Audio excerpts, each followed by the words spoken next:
Hey guys, कैसे हो आप सब। आशा करती हूँ आप सब अच्छे होंगे। कल हमने क्या सीखा था। कल हमने सीखा थी बैंक संबंधी ट्रांजैक्शन के बैंक संबंधी लेन देन होते क्या हैं। ठीक है, कल हमने पैसा जमा करने की एंट्री सीखी थी।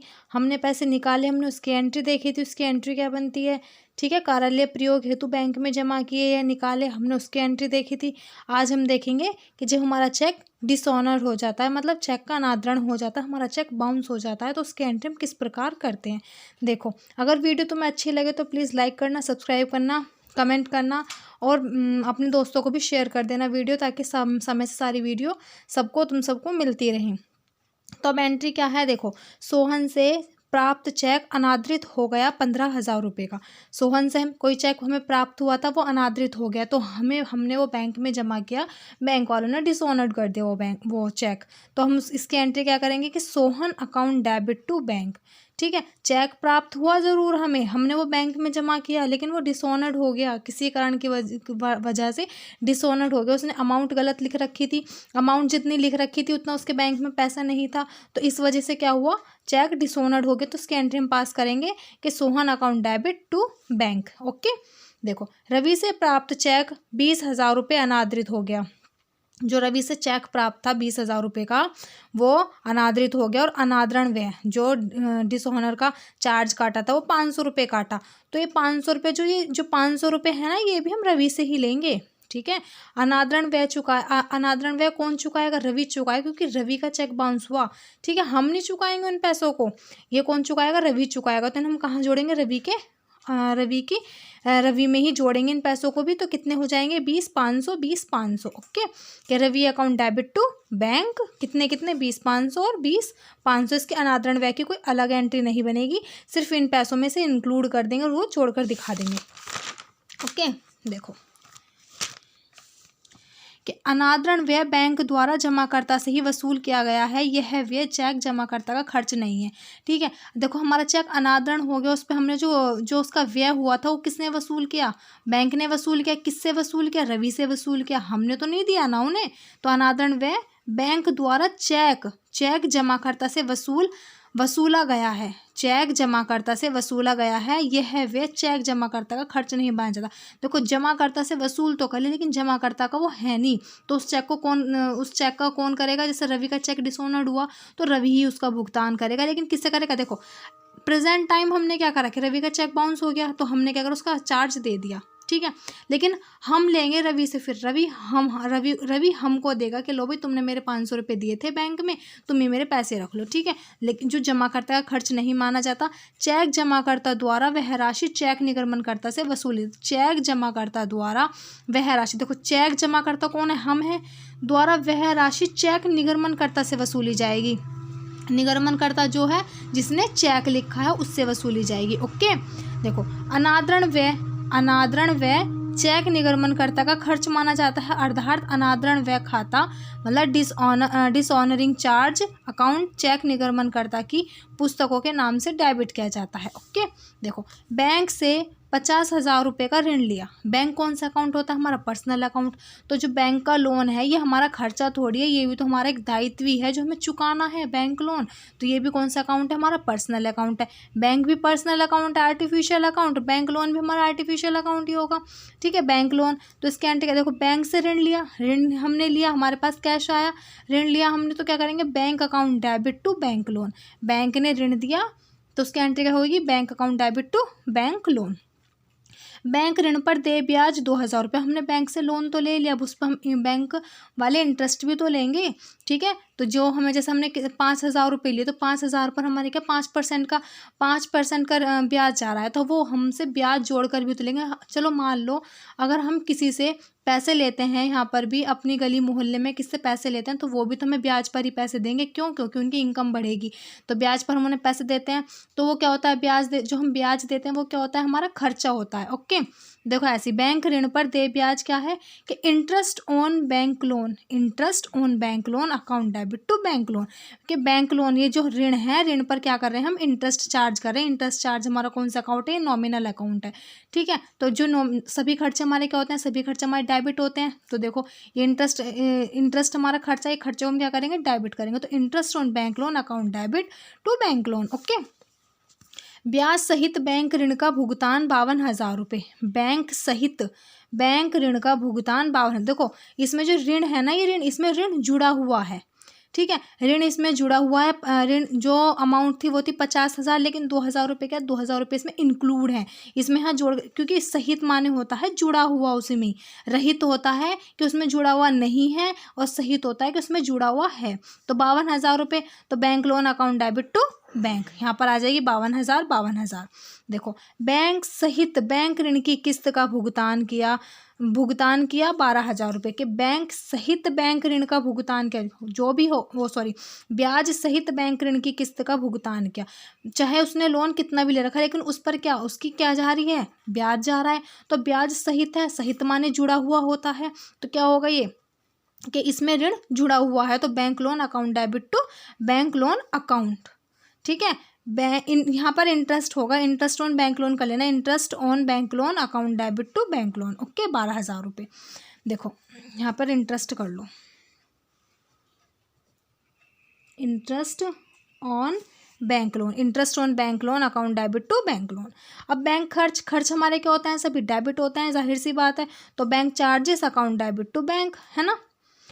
वेतन का भुगतान, देखो वेतन 20,000 रुपये का भुगतान चेक द्वारा किया गया। हमने जो सैलरी किसी की पेड करनी थी, हमने क्या करा, चेक से पेड कर दी, तो क्या एंट्री होगी, salary account debit to bank, ठीक है। अगर ये होता है यहाँ पर कि वेतन का भुगतान किया, सिर्फ इतना होता है कि वेतन का भुगतान, इतना ये हटा दो, ये वेतन का भुगतान किया तो हम करते salary account debit to cash, लेकिन बैंक के द्वारा की गई है, यहाँ पर बैंक आ गया, तो यहाँ पर हम क्या करेंगे, बैंक अकाउंट।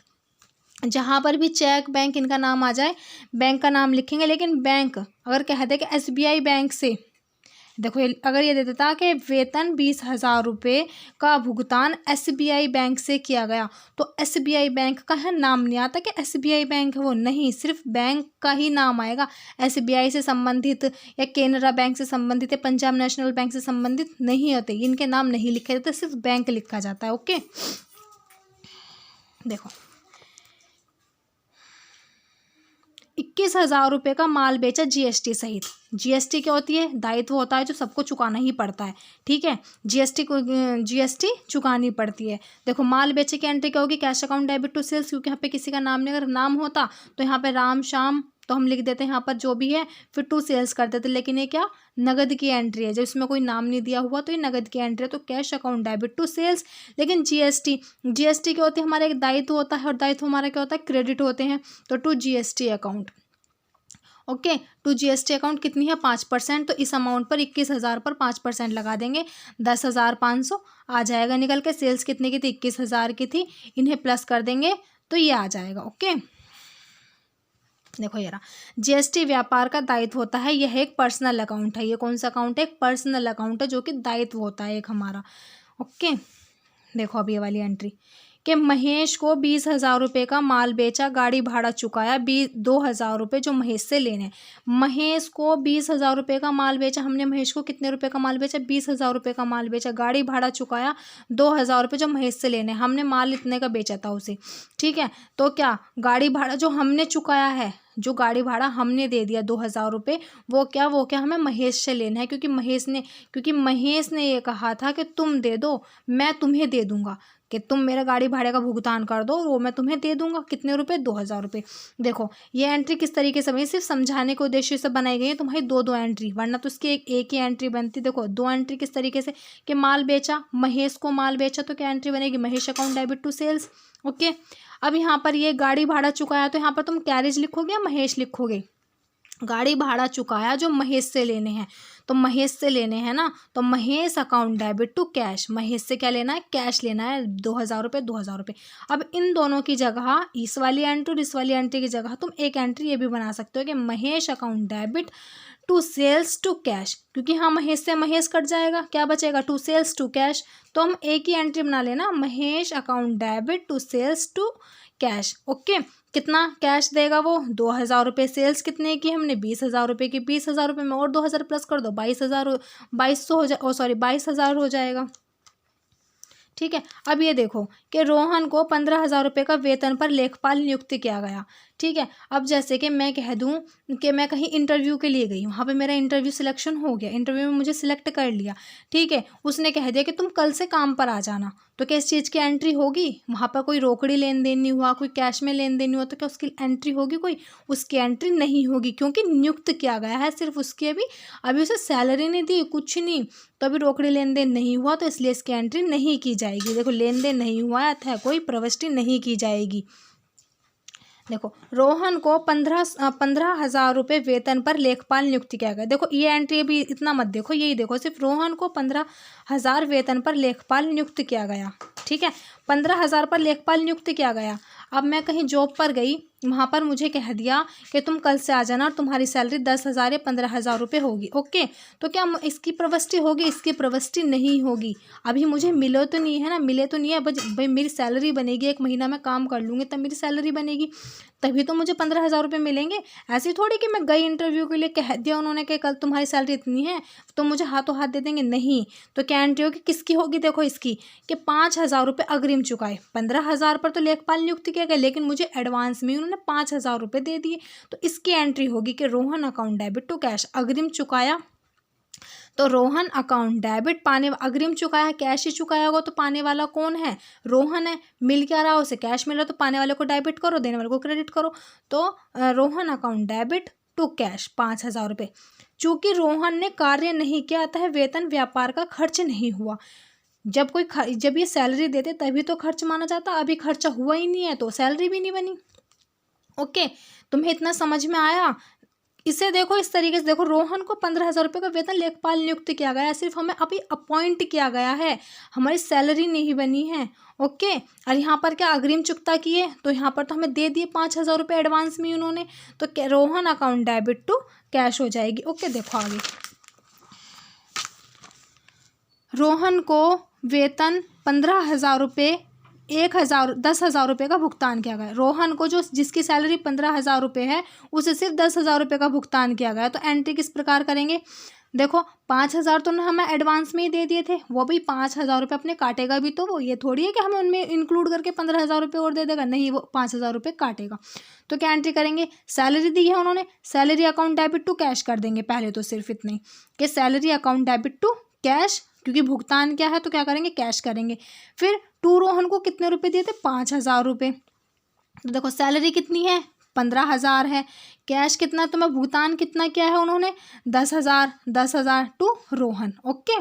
तो माह की समाप्ति पर कार्य करने के पश्चात, ठीक है, जो सैलरी बनेगी तो मैं उस सैलरी का भुगतान किया जाएगा। रवि से 20,000 रुपये का माल विक्रय हेतु आदेश प्राप्त किया गया। जब हमें किसी चीज़ का आदेश दिया जाता है तो उसकी हम एंट्री नहीं करते, लेकिन जब उस आदेश की प्राप्ति हो जाती है, हमारा रोकड़ी लेन देन हो जाता है, तब हम उसकी एंट्री करते हैं कि इतना माल बेचा, उसको बेचा, महेश को 20,000 रुपये का माल बेचा, इस तरीके से हम उसकी एंट्री करेंगे, क्योंकि cash account debit to Mahesh को माल बेचा, तो क्या करेंगे? Mahesh account debit to sales करेंगे, ओके। लेकिन इसकी कोई प्रविष्टि नहीं होगी, क्योंकि अभी सिर्फ आदेश दिया है, अभी रोकड़ी लेन देन नहीं हुआ। रवि से 20,000 रुपये माल विक्रय हेतु आदेश प्राप्त हुआ, 500 रुपये अग्रिम प्राप्त हुए। 500 रुपये का आदेश प्राप्त हुआ, इसकी तो कोई एंट्री नहीं होगी, लेकिन क्या 500 अग्रिम प्राप्त हुए, तो cash account debit to Ravi, okay. Mahesh को 12,000 रुपये का भुगतान किया, महेश को 12,000 रुपये का भुगतान किया, तो क्या salary account debit to cash 12,000 रुपये।